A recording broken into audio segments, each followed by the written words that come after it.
أعوذ بالله من الشيطان الرجيم. بسم الله الرحمن الرحيم. الحمد لله رب العالمين، ثم الصلاة والسلام على أشرف الأنبياء والمرسلين، والسلام خصوص على أبي القاسم محمد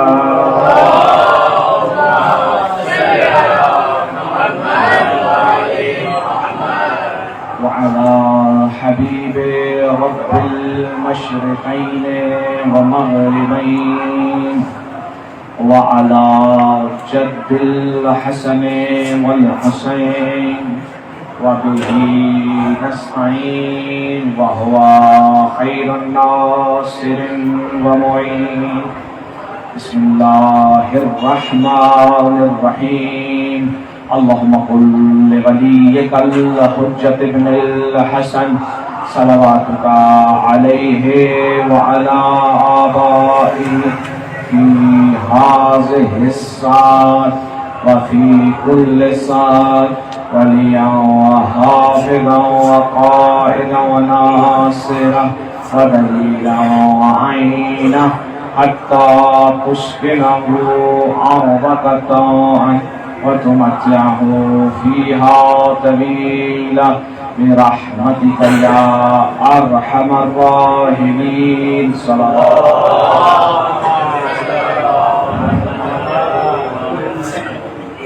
معزز سامعین گرامی و عزیزان مظلوم کربلا،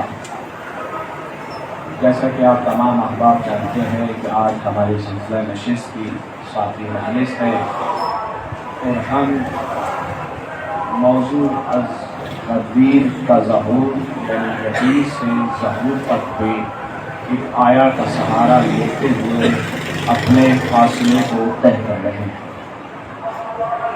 ہم نے آیا میں دیکھا، آیا مجیدہ میں کہ پروردگار عالم وعدہ کر رہا ہے کچھ لوگوں سے کہ تم کو جانشین بناؤں گا۔ کل ہم اس نتیجے پر پہنچے، یہاں تک گفتگو پہنچی تھی کہ خدا متعال کہنا یہ چاہتا ہے کہ میں تمہیں جو بھی عطا کر رہا ہوں اسے اپنے پاس امانت سمجھنا، اسے اپنے پاس امانت سمجھنا، یہ نہ سمجھ بیٹھنا کہ جو تمہیں عطا کیا ہے وہ تمہارا ہے، بلکہ جو بھی کچھ عطا کر رہا ہوں وہ تمہارے پاس امانت ہے، چاہے وہ کسی کے پاس اس دنیا میں کوئی اقتدار ہے، کوئی پوسٹ ہے، کوئی منزل ہے یا مال دنیا ہے، وہ کیا ہے؟ پروردگار عالم کا ہے، اس کی امانت ہے۔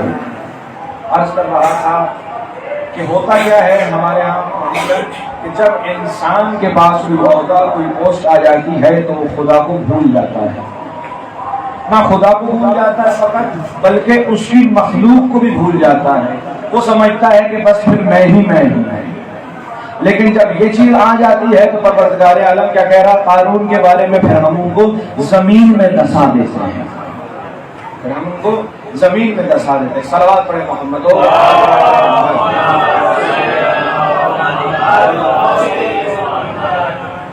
عزیزان گرامی، آپ دیکھیے جیسے کہ آپ کے ذہنوں میں ہوگا کہ دو مزاج قرآن سے ہم نے دیکھے، ایک مزاج قارون اور ایک مزاج سلیمان۔ ہم نے دیکھا کہ دونوں مزاج مختلف ہیں اور دونوں کو ہی خدا نے عطا کیا ہے۔ اب عزیزان گرامی ایک چیز سمجھانا چاہتا ہوں کہ ایک دفعہ انسان کی اپنی ذات ہوتی ہے، فقط ذات ہے، اور ایک دفعہ اس ذات کے اوپر خدا کی نعمتیں ہیں۔ ذہنوں میں تصور کریں، کوئی زیادہ مشکل نہیں ہے۔ آپ دیکھیں جب آپ دنیا میں آئے تو کون جانتا تھا ہم کون؟ کوئی جانتا تھا آپ کا نام؟ کسی کو معلوم تھا یہ حضرت بڑے نواخان بنیں گے، یہ حضرت بڑے مرسلہ خان بنیں گے، بڑے خطیب بنیں گے؟ آپ کے نام سے کسی کو کوئی آشنائی تھی؟ لیکن اس وقت بھی پروردگار عالم کا لطف تھا کہ اس نے ہمیں فقط ماں باپ کے رحم و کرم پر نہیں چھوڑا، بچہ بھوکا ہے تو پکارنے کو زبان دی، سننے کو کان دیے، دیکھنے کو آنکھیں دی، اگر وہ چاہتا تو بھی نہ دیتا، کیا کر سکتے تھے ہم؟ ایک دفعہ یہ عالم ہوتا ہے انسان کا، لیکن آپ دیکھیے کہ ایک اور مزاج ملتا ہے محمد و آل محمد میں۔ کیا مزاج ہے؟ آپ دیکھیے دعائے کمائل پڑھ لیجئے یا اس کے علاوہ کہیں بھی دیکھیے کہ امام سجاد علیہ السلام کیا فرما رہے ہیں؟ صلوات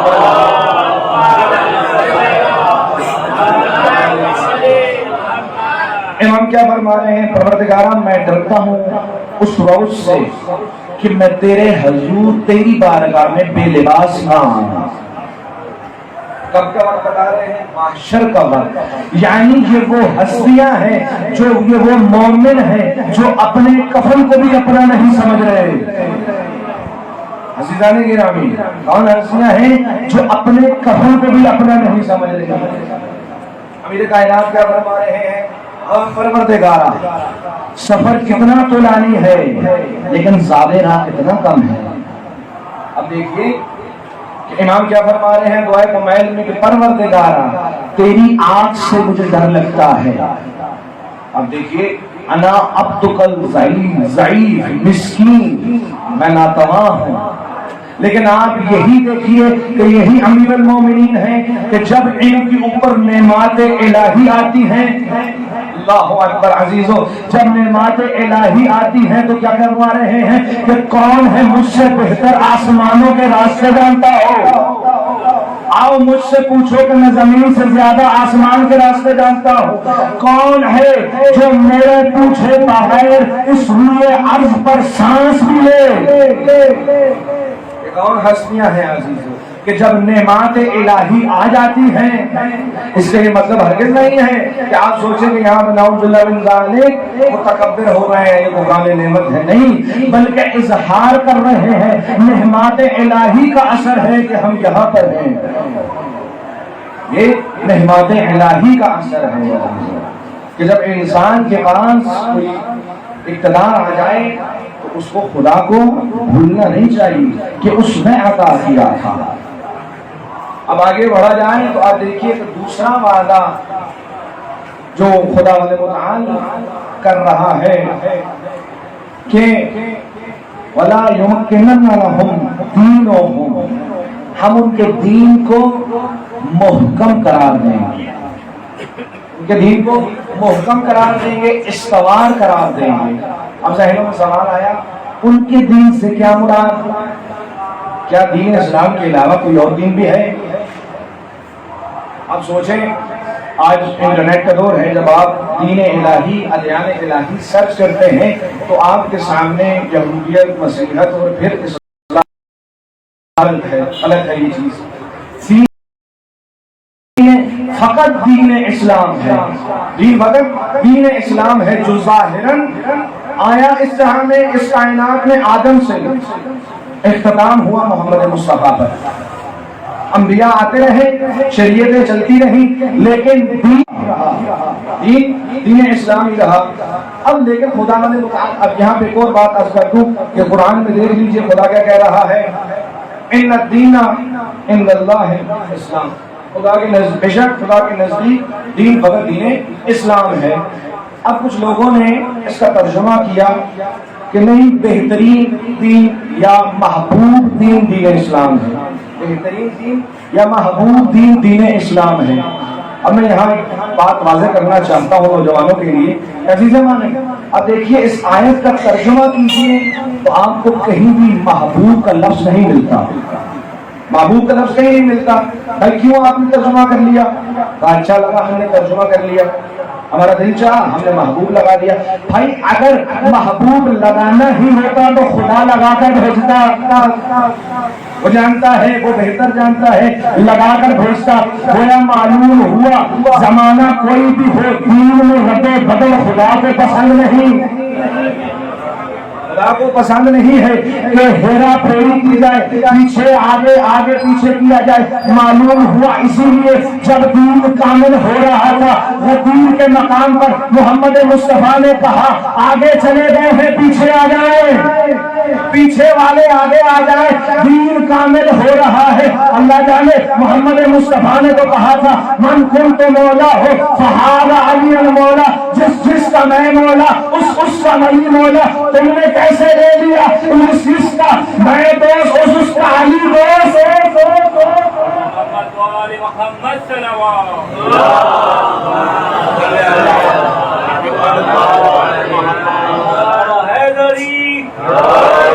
بلند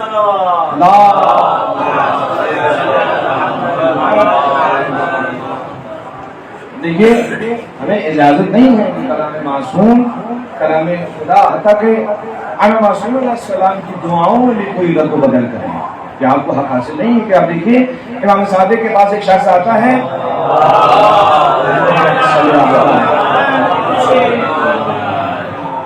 امام کے پاس ایک شخص آتا ہے، امام کو کہتا ہے میں بڑا پریشان ہوں، مشکل کا شکار ہوں، تو مجھے کوئی دعا بتا دے۔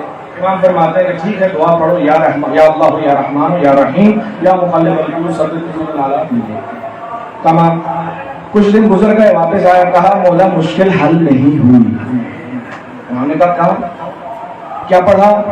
کہا مولا وہی جو آپ نے بتایا تھا۔ کہا کیا؟ کہا وہی یا اللہ ہو یا رحمان ہو یا رحیم ہو یا ابصار یا ابصار۔ امام کیا کہہ رہے ہیں؟ کہا یہ یا ابصار کہاں سے لائے؟ اب میں نے تو نہیں کہا تھا یا ابصار۔ کہا پر امام وہ ابصار بھی تو ہے۔ کہا بے شک ہے، لیکن جہاں تک ہم نے اجازت دی تھی وہیں تک پڑھنا تھا۔ کیوں؟ وہ جانتے ہیں وہاں کا حال کیا ہے۔ تمہیں اختیار نہیں ہے دین میں رد و بدل کرو۔ صلوات پڑھیں محمد۔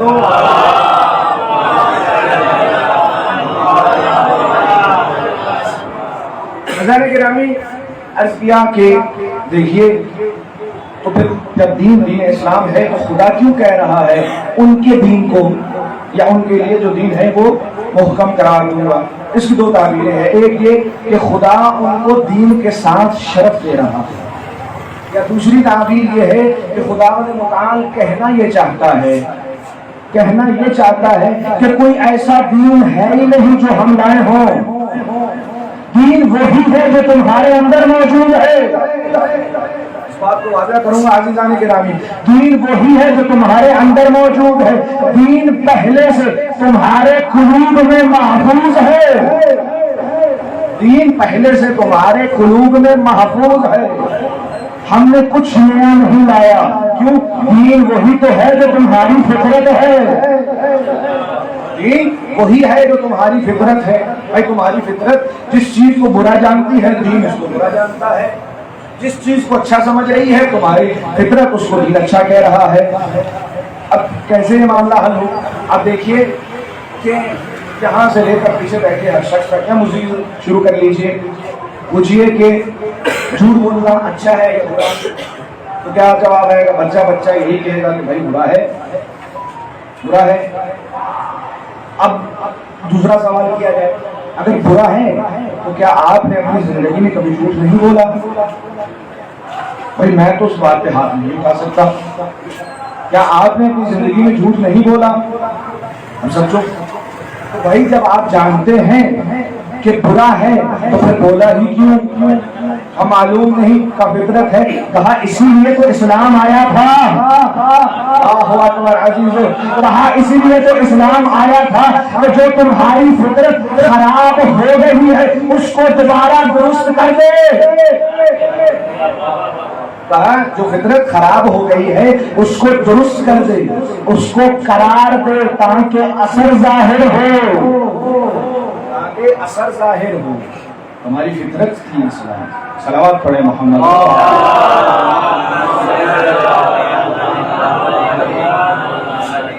جیسا کہ آج کل رہا تھا کہ جناب آدم سے دین اسلام آیا، خاتمی مرتب پہ ختم ہوا، لیکن جتنے انبیاء آئے تمام کے تمام نے دین اسلام پر ہی کام کیا، لیکن کسی کو یہ حق حاصل نہیں تھا کہ اپنی شریعت کو اسلام کا نام دے، اسلام کا نام دے۔ اچھا یہاں تک بات حل ہو گئی۔ اب پروردگار عالم کیا کہہ رہا ہے، آپ سب کے ذہنوں میں ہے کہ اے محمد، حدیث قدسی ہے کہ اے محمد اگر آپ کو خلق نہ کرتا تو اس جہان کو خلق ہی نہ کرتا، اس جہان کو خلق ہی نہ کرتا۔ پروردگارا اگر دین کامل محمد نے کرنا ہے اور یہ جہاں محمد کے لیے خلق ہوا ہے تو محمد مصطفیٰ کو ہی پہلے کیوں نہ بھیج دیا؟ محمد مصطفیٰ کو ہی پہلے کیوں نہ بھیج دیا؟ اتنے انبیاء بھیجنے کی کیا ضرورت پیش آ پڑی؟ تو معلوم ہوا خدا کہنا یہ چاہتا ہے محمد کو دین کامل کرنے کے لیے بھیجا تو گیا، تمہاری ہدایت کے لیے بھیجا تو گیا، لیکن صرف ہدایت کے لیے نہیں بلکہ ہدایت کر کے وہاں لے جانے کے لیے، ہدایت کر کے مجھ تک پہنچانے کے لیے لے جایا گیا۔ آپ دیکھیے پروردگار عالم کا احسان ہے کہ اس نے اتنی بڑی ہستی ہمیں عطا کی ہے۔ آپ کیسے سمجھیں گے اس ہستی کا مقام؟ عزیزان گرامی، آپ دیکھیے کہ ہمارے سامنے جناب محمد مصطفیٰ صلی اللہ علیہ وسلم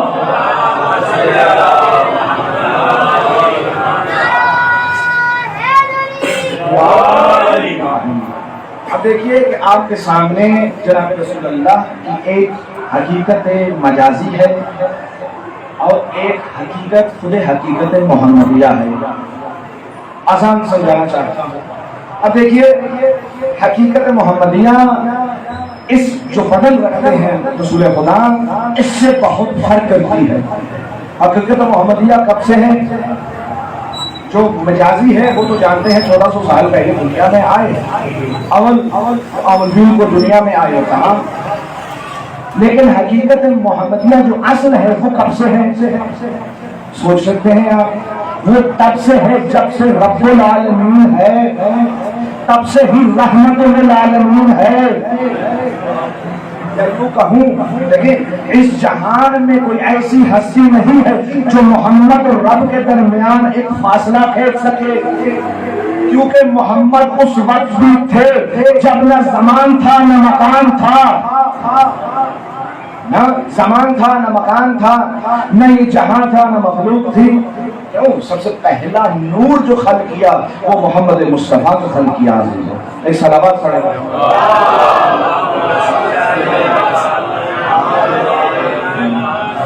اب دیکھیے ایک ایسی ہستی اور پھر ایک بدن ہے۔ بدن کیا ہے؟ بدن وہ ہے کہ جو ہجرت کرتا ہے، مکے سے مدینے کے لیے ہجرت کرتا ہے، محتاج ہو گیا، بالآخر اس دنیا میں آیا، ایک جگہ پہ رہنے کا، ایک مکان کا، ایک زمان کا محتاج ہو گیا۔ اب دیکھیے یہ کس کے لیے ہو رہا ہے؟ یہ محمد مصطفیٰ، کیا خبر ان کو کیا ضرورت تھی اس فرش کی، اس کثیر دنیا کی؟ وہ تو عرش کے رہنے والے، تسبیحات عربہ کا غذا کھانے والے، نوری مخلوق، ان کے آگے سجدہ ریز ہونے والی، وہ تو وہ محمد مصطفیٰ جو ذکر کرے اور فرشتے ذکر سیکھیں، وہ محمد مصطفیٰ عزیز ہو۔ کیا ضرورت تھی اس کثیر دنیا میں آنے کی؟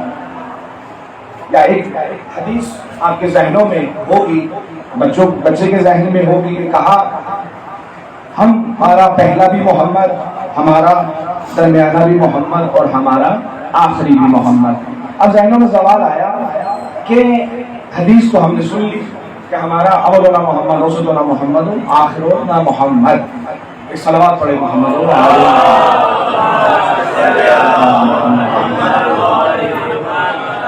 سوال پیدا ہوا کہ کیسے معلوم ہوگا کہ پہلا بھی محمد ہے، اوسط محمد ہے، آخر بھی محمد ہے؟ یہ کیا ماجرا ہے؟ کیا معیار ہے کہ تمام کے تمام ہی محمد ہیں؟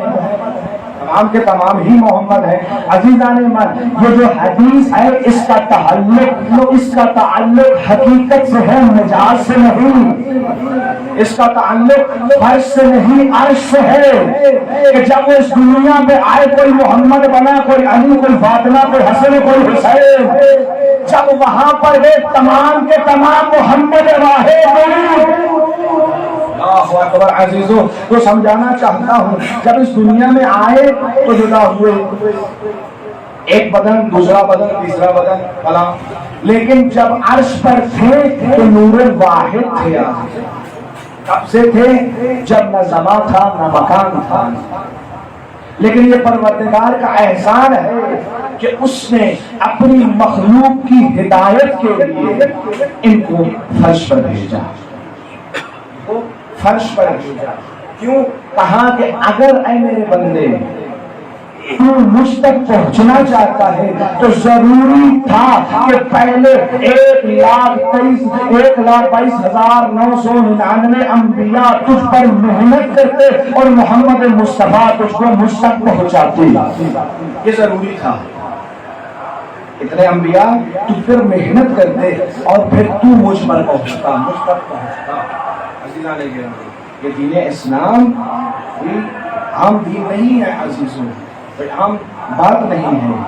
دین اسلام، اور اس کے بعد اگر آپ یہ دیکھیے کہ دین اسلام کو کھولا جائے کہ دنیا میں آج اگر دین اسلام کی بقا ہے تو صرف اس لیے ہے کہ دین اسلام ایک محکم آئیڈیالوجی میں کھڑا ہے، ایک محکم قانون پہ کھڑا ہے۔ آپ دیکھیے کہ ایسا قانون، آپ کوئی نیا قانون نکالیے، کتنے دن زندہ رہے گا؟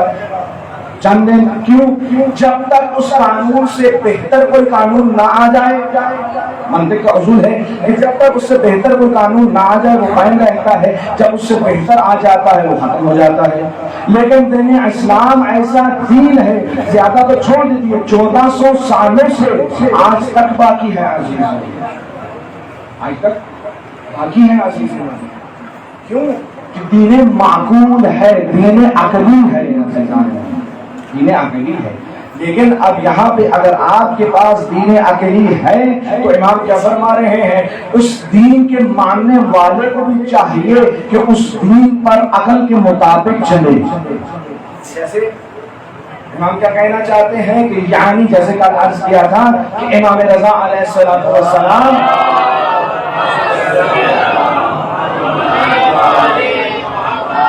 امام کیا فرما رہے ہیں؟ ہمارا ماننے والے کو چاہیے کہ ہمارے علوم کو سیکھے اور لوگوں تک پہنچائے۔ پھر اس کے بعد کیا کہا؟ ممکن ہی نہیں ہمارے علوم اگر لوگوں تک پہنچ جائیں تو اسے قبول نہ کر سکے۔ کیوں؟ کیونکہ ہمارے علوم عقلی ہیں، معقول طریقے سے عمل کرو، عقلی طریقے سے عمل کرو۔ ہمارے دین کی اگر نمائندگی کر رہے ہو، ہمارے دین کو کسی تک پہنچانا چاہتے ہو تو عقلی اور معقول طریقہ اپناؤ۔ کیسے؟ آپ دیکھیے امام صادق علیہ السلام،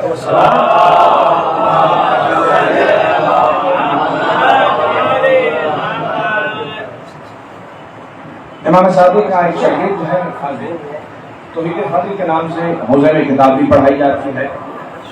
اب امام صادق کے زمانے میں ایک دہریہ ہے ابن الاوجع، وہ چوک پر بیٹھتا ہے، سرعام جو ہے وہ امام کے شاگردوں کو پکارتا ہے اور مناظرے کے لیے کراس کوشچننگ ہوتی ہے، خدا کا انکار کر رہا ہے۔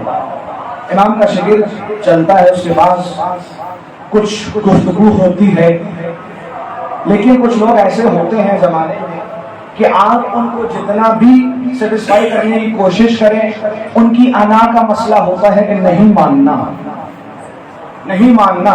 یہ زمانے کا دستور ہے، آپ بھی دیکھتے آ رہے ہیں، یہ زمانے کا دستور ہے۔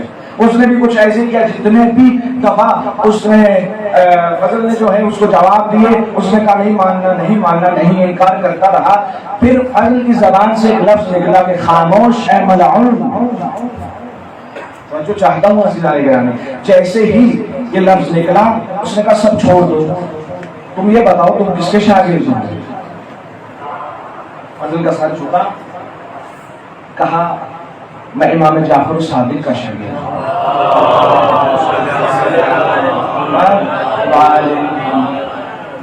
کہا ہو ہی نہیں سکتا تم امام صادق کی شاگرد ہو۔ کہا کیسے؟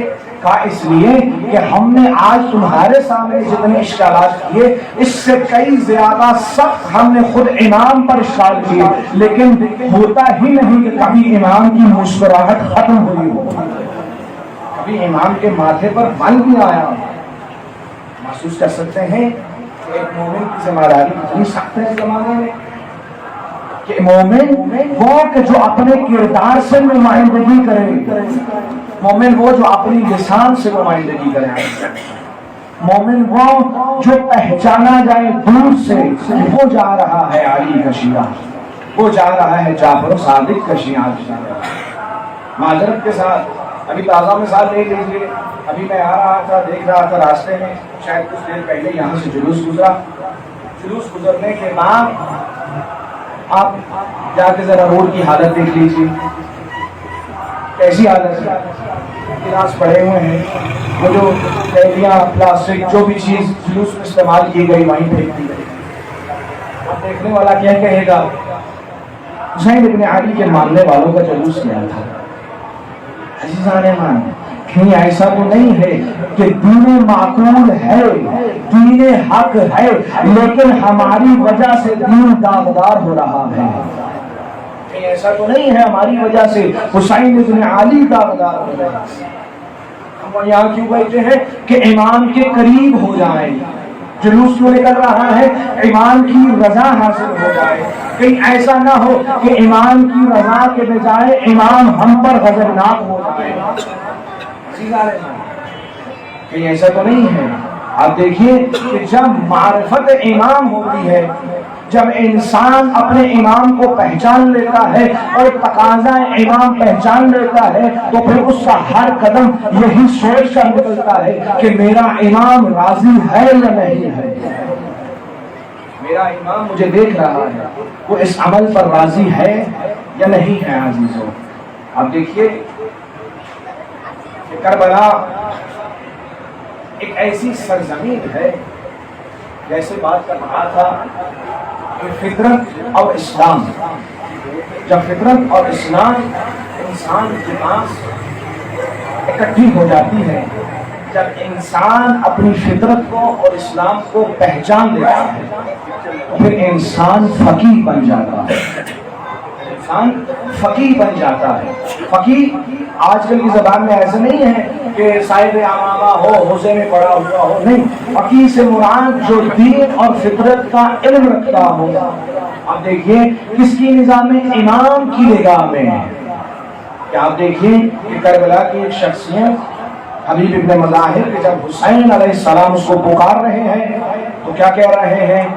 رجل الفقی من جانب حسین بن علی رجل الفقی، فقیہ مرد کے لیے حسین کی جانب سے، حسین کو ایسا چاہیے ہے، حسین کا تقاضا ایسا ہے۔ کربلا کوئی آسان محلہ نہیں تھا عزیزان ایمان، ظہور سے پہلے جتنے بھی زمانے آ جائیں سب سے سخت ترین امتحان امام حسین نے اپنے اصحاب کا کربلا نے لیا۔ کہ آپ دیکھیے کہ 13 سالہ نوجوان سے جب پوچھا گیا کہ تمہارے نزدیک موت کیسی ہے، کیف عند الموت، کیسی ہے تمہارے پاس موت؟ کہا احلی من العسل، اصل سے شیریں، شہد سے میٹھی ہے موت۔ ایک اور شخصیت ہے عزیزوں، یہ جناب قاسم کی شخصیت ہے عزیزوں۔ ہاں عزیزوں، آج آ گئی 7 محرم، اور 7 محرم ایسی تاریخ کہ جب محمد و آل محمد پر پانی بند کر دیا عزیزوں۔ آج کے بعد جہاں بیٹھنا امام کو ایک سلام ضرور کرنا، السلام علیکہ یا ابا عبداللہ، السلام علیکہ یا امام الافشان، اے ابا عبداللہ تم پر میرا سلام ہو، اے پیاسوں کے امام تم پر میرا سلام ہو۔ عزیزان یہ 13 سالہ نوجوان ہے، سمجھ سکتے ہیں اس کی معرفت۔ شب عاشور ایک تاریخی جملہ کہنے کے بعد حسین نے ہر کسی کو اس کا مقام دکھایا کہ تم وہاں مارے جاؤ گے، تم وہاں مارے جاؤ گے۔ یہ 13 سالہ نوجوان ہے، آگے بڑھ کے پوچھتا ہے کہ چچا میں بھی مارا جاؤں گا، میرے لیے بھی شہادت ہے؟ ہاں قاسم تم بھی مارے جاؤ گے، تمہارا بھائی علی اصغر بھی مارا جائے گا۔ جیسے ہی یہ سنا عزیزوں بنی ہاشم کا خون ہے، جوش مار دیا، کہا چچا اشیاء خیموں میں آ جائیں گے۔ قاسم اشیاء خیموں میں نہیں آئیں گے، میں اصغر کو خود پانی پلانے لے جاؤں گا۔ ہاں عزیزو، روز عاشور آئی، اصحاب مارے جا چکے، اب جب جگر کے ٹکڑوں کی باری آئی، داری داری کہتا ہے قاسم صبح سے بے چین ہے، کئی مرتبہ جاتے ہیں اور حسین واپس لوٹا دیتے ہیں۔ میں نے تاریخ میں پڑھا ہے حسین نے کسی کو بھی کبھی زیادہ نہیں کیا، اتنی دیر قاسم پر لگی، اتنی دیر کسی کو نہیں روکا کہ ایک وقت ایسا آیا کہ قاسم مایوس ہو کے خیمے میں لوٹے، اپنے سر کو زانوں پہ رکھا، ماں نے دیکھا، کہا بیٹا قاسم سب مارے جا رہے ہیں، کیا تم جنگ نہ کرے گے؟ کہا ماں کیسے ممکن ہے، میں حسن کا خون ہوں، میں حسن کا خون ہوں اللہ، لیکن چچا حسین اجازت نہیں دیتے۔ کہا قاسم پریشان نہ ہو، مجھے یاد پڑتا ہے تمہارے بابا حسن نے آخری وقت پہ ایک وصیت کی تھی، تعویذ باندھا تھا، کہا تھا کہ جب قاسم پہ کوئی مشکل وقت آن پڑے تو اس تعویذ کو کھول لینا۔ اے قاسم بیٹا اس سے زیادہ مشکل کیا ہوگی، اکیلا رہ رہا ہے۔ اجر من اللہ۔ جیسے ہی یہ سنا قاسم نے تعویذ کو چاک کیا، پڑھنا شروع کیا، جب ولد قاسم کہنا یوم العاشورا، اے قاسم جب تم روز عاشورا کے پاوے تو اپنے چچا کے پاس اتنی بار جانا کہ تمہیں مرنے کو بھیج دے۔ اجرکم من اللہ، اجرکم من اللہ عزیزو۔ قاسم وہ وصیت سنبھالے، چچا کے پاس آئے، کہا چچا بابا کسی بارش آیا ہو، جانتے ہو عزیزو خدا نہ کرے کسی مظلوم بھائی کو غربت میں بھائی کی یاد ستائے۔ حسین نے وصیت پڑھنا شروع کی، وقت حسین کو چھپا، عزیزان من قاسم کو گلے سے لگایا، کہتا ہے فغش ہوگا اے تمام مرتبہ کسی کی دفعہ حسین پر غشیداری نہیں ہوئی، جیسے ہی قاسم کو سینے سے لگایا قاسم پر بھی غشیداری ہوئی، حسین بھی غش کھا کر مرے۔ اے قاسم تو میرے بھائی کی شبیہ ہے، اے قاسم تو میرے بھائی کی یاد ہے، قاسم تمہیں کس طرح سے موت کی اجازت دو۔